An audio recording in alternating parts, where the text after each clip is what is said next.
Welcome to all the mini Jaguar enthusiasts or classic car enthusiasts. A couple of quick things before I show you what I've been doing with the Mini and Jag. I got an email from Jack Burniston. He's a regular subscriber, and when I was showing yesterday about the Gypsy caravan that I want to build, as luck would have it, this is the great thing about the internet and YouTube is his dad, Jack's dad, actually builds these. He makes them from new and builds them and repairs them, and Jack himself was also doing it for some years. So I've got a perfect guy to go to find out where I'm going wrong, or how to do things, how to make the bow. He said they're called bow tops. I'm not sure exactly. I mean, obviously Jack and his dad are making these professionally, and they're on the road in Ireland or wherever.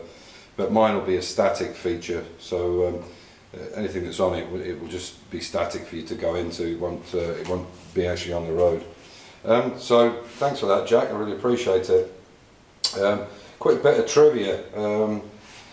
Peter Froud, who's a regular commenter and drops me emails as well. If you've got any anecdotes or any trivia or any bits of information, true or false, it doesn't matter. As long as it's interesting, it's got something we can put over to people, that's great. And Peter dropped me an email, and he was talking about the Sunbeam Alpine. Many years ago, I think I was probably 22, 23, I had a Sunbeam, but it wasn't an Alpine, which was the V8, the Tiger. I had the Sunbeam Alpine, which is I think it was a 1725cc. Cracking little car it was, and I think I paid 70 quid for it. God knows what it would be worth now.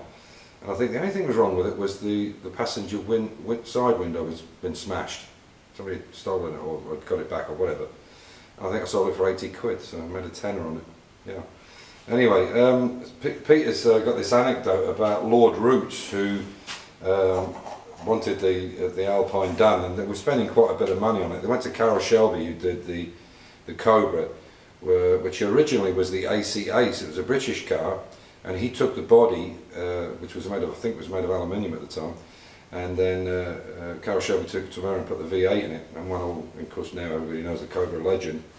But with Roots, apparently he went to, they'd been to Carroll Shelby, he'd put this V8 engine in and shoehorned it in because there was virtually no space. And apparently Lord Roots himself went for a test drive, or he obviously turned up in his chauffeur-driven car, and hadn't driven for a long time because he had a chauffeur. And apparently he got in the car, went around the test track, and he got out and said, "Yeah, I like it, let's build it." And apparently as he went into his chauffeur-driven car and drove away, the mechanics were furiously trying to stop all the heat and the steam coming out of the brakes, because he'd been driving around the track with a handbrake on. He obviously wasn't familiar with the car, didn't drive a lot, so quite a nice little anecdote there. Anyway, so but there's a few others of the Sunbeam, of the Sunbeam Alpine. There's a nice little quote here, if I can find it. Where is it? And it's from, have I got it? I can't remember if I got it or not. No, I didn't. I must have not picked it up. But it's actually from Autocar 1964, and it says something like, I can't remember the quote verbatim, but it's something like, I wouldn't exactly, I think the name Tiger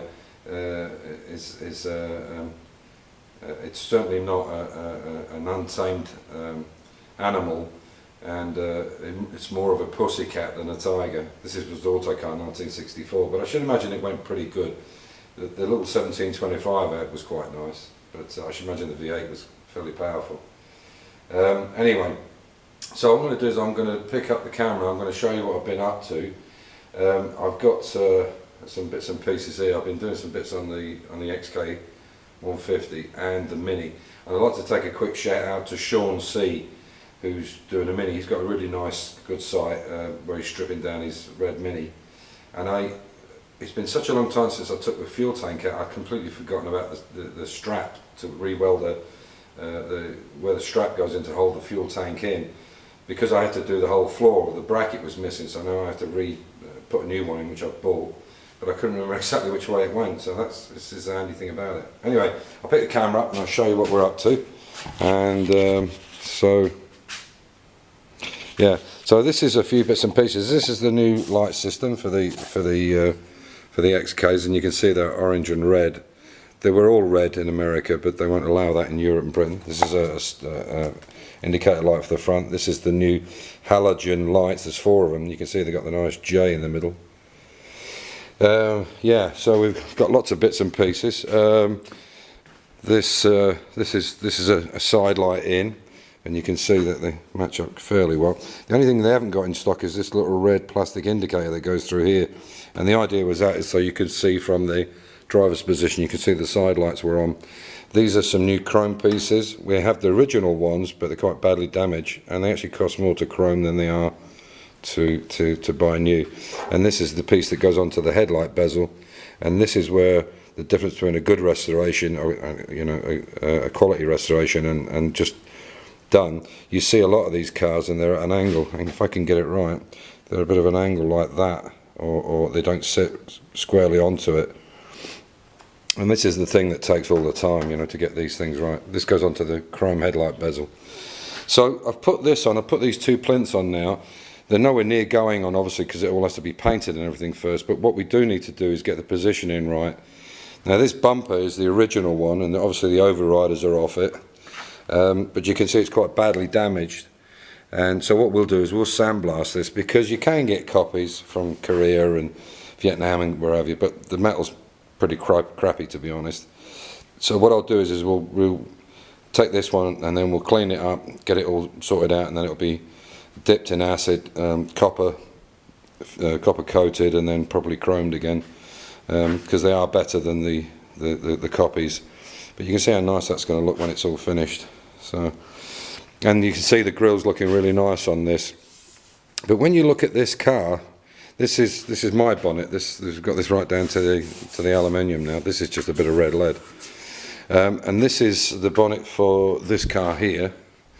And what they've done with this one, and I never noticed it when we bought the car, but this is an S, a Mark II Jaguar S type.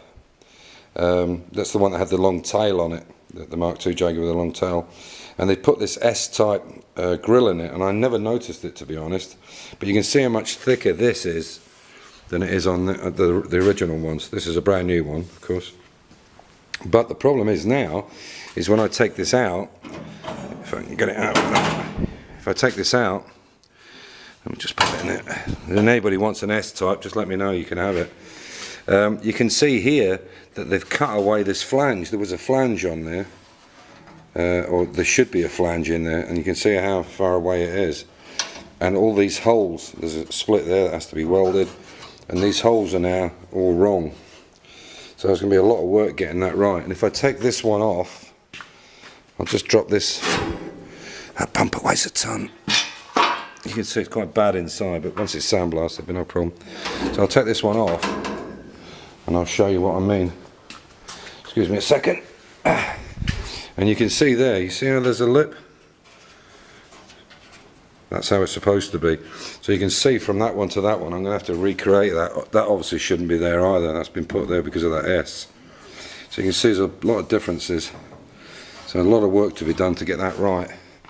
Now on the Mini, as I say, I put the fuel tank in, and I had to put the bracket. So let me just open this up.